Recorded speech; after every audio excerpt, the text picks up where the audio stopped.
All right, it is almost 8 o'clock on a Thursday. Sorry, it's almost 8 o'clock on a Tuesday night, and I am pulling my daily driver in to the shop to tear it down so I can make it cool for the weekend. That's probably not the smartest thing to do, but whatever. This daily driver is not going to make itself cool.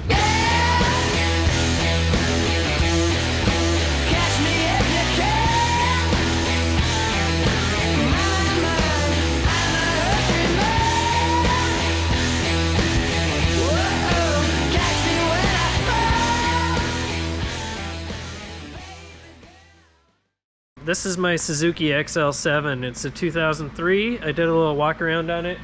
I got this thing to be like a basic daily driver kind of rig, and it's just too boring. Look at it. Silver SUV, no anything special. So it's time to spruce it up a little bit. This is gonna be stage one. It's not gonna be super gnarly. It's gonna be more like, I don't know, entry-level basics. Check it out. This is what we're doing to it. I have a set of front struts and a set of front springs from Ironman.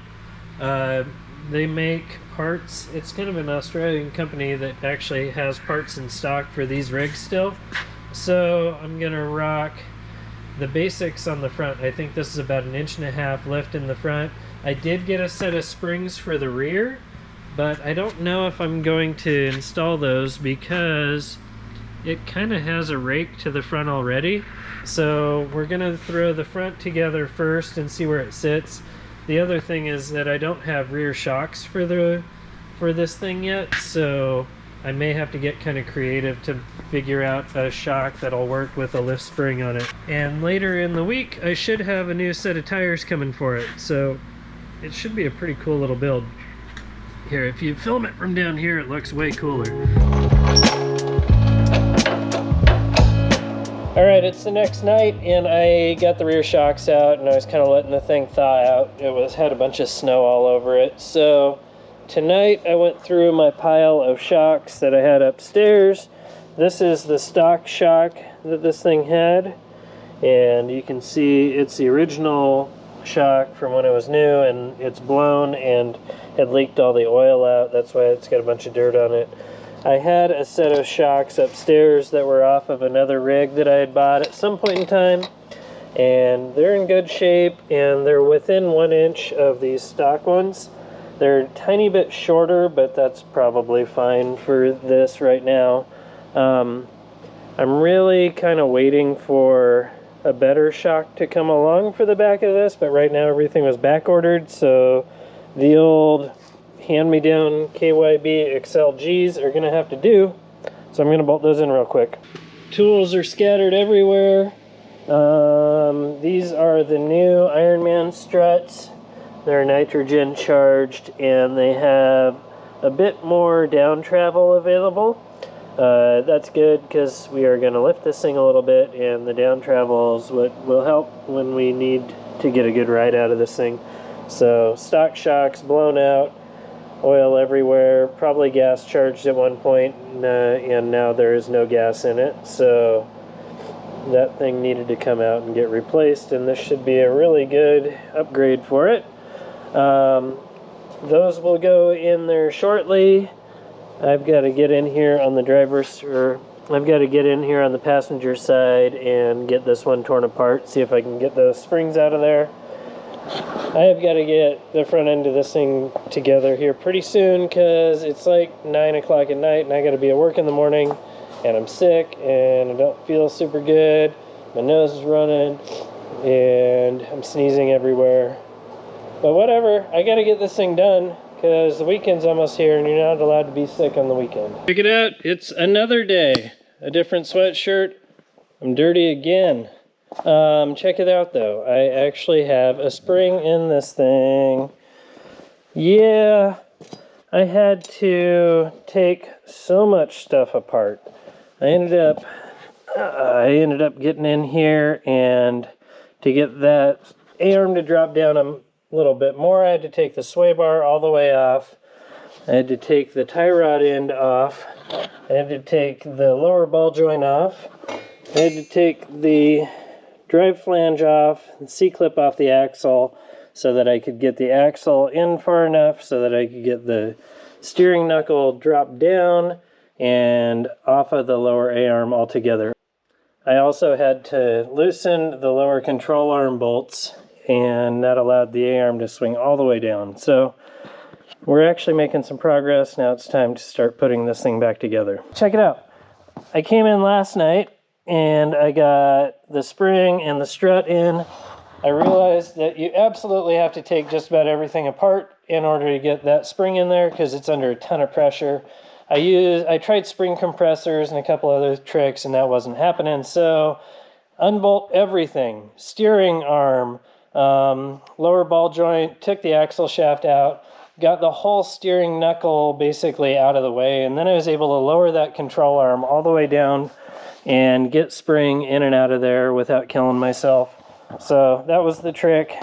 Today I'm going to do the driver's side one, the driver's side coil spring, and get this thing back on its weight.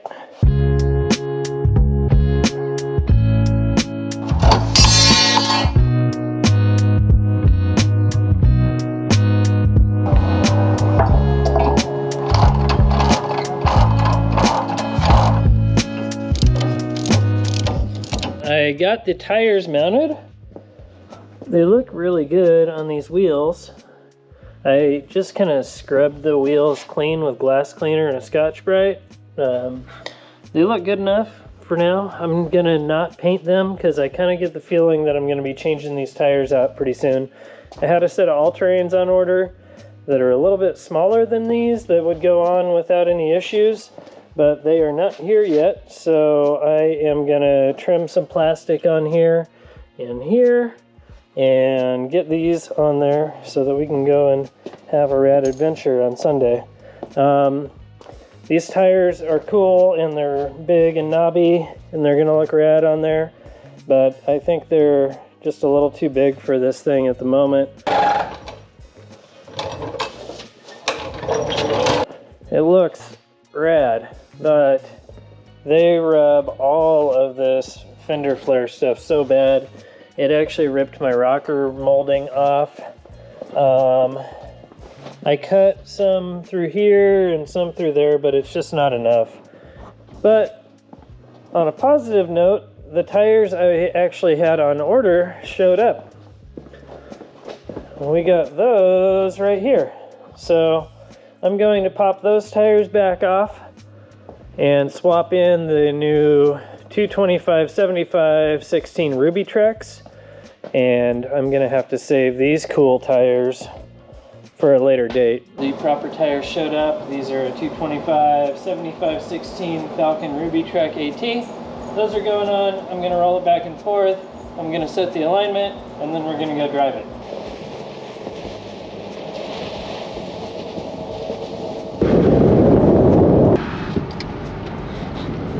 Alright, so far so good. We're gonna go find some snowy back roads and see how it does.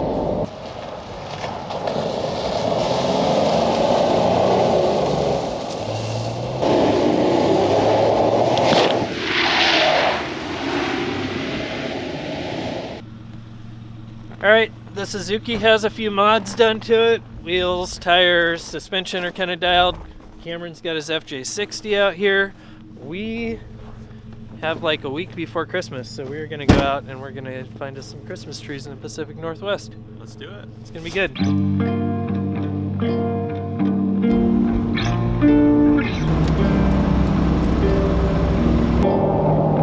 You like stacks?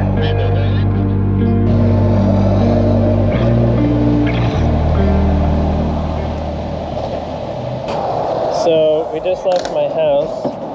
Yes, I would like a receipt. We just left my house and we made it to this gas station that's like 2 miles away. Cameron came in on a tow rope already. He was being towed behind Matt. Matt's got a Super Duty because Matt's Jeep is broken and Matt's rock crawling pickup is broken. Ugh. So we're all doing pretty good. really good at off-roading and stuff. Hey, yo, Cam Dog. Yo. I saw you came in on a strap. What's that all about? Dude, I don't know, man. It was having issues going from 4 high to 2 high, but we got it here. I don't know, I rocked it back and forth a bunch of times and couldn't get it to go, but now it appears to be happy. I don't know. We are 1.5 miles away from my house. We have like 100 more to go and then up into the woods. We're good.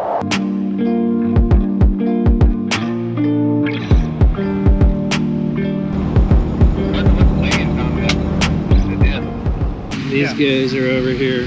We're on Xing. They're on Xing. I think we're gonna head out north. It looks like there's a road that like leaves right here out of this gas station. Across the road, goes up to the top of this peak over here.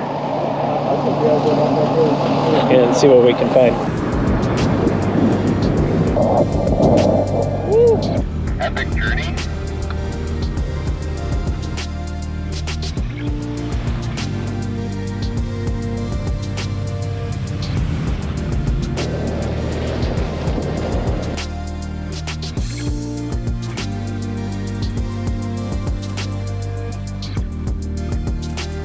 Cameron's got the drone up and he's like, go over there in that field and see if you can get that thing stuck. Do something cool. So I'm gonna go do something cool.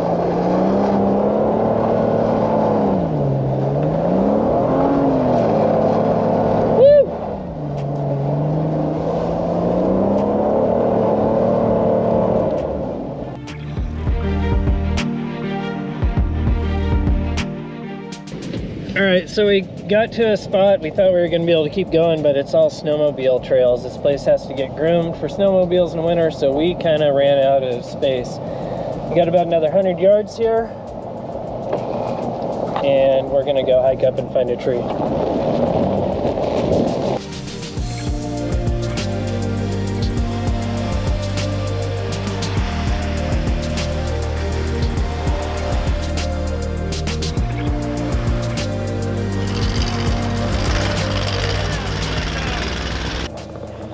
Cameron, focus on the tree. Cameron got the permit online. We're fully permitted. We're fully permitted. So apparently you can spend how much? It's $5 a tree. $5 a tree and you can get 2 trees on a permit. Yep, and you have to cut basically the leftover stump can only be a max of like 6 inches, and you have to be a certain amount of ways back from roads and highways. But yeah, make sure you're all dialed in on that stuff. Yep, we're good. So we just got to make sure that when we cut these things, we dig down to the ground level and make sure we don't leave a big old stump for some moose to stumble on and like break his little paw.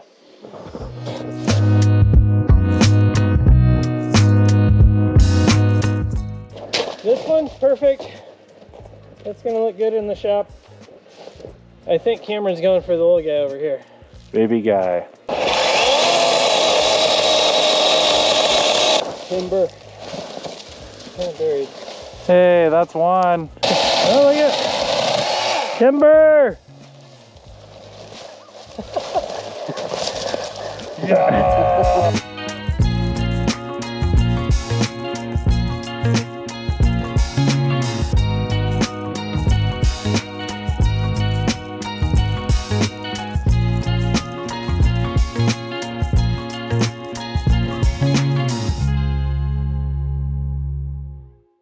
That's it for this dirt head shed.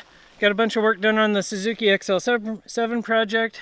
We went out to the woods, we got Christmas trees, got to hang out with my buddies, everybody got to play cameraman.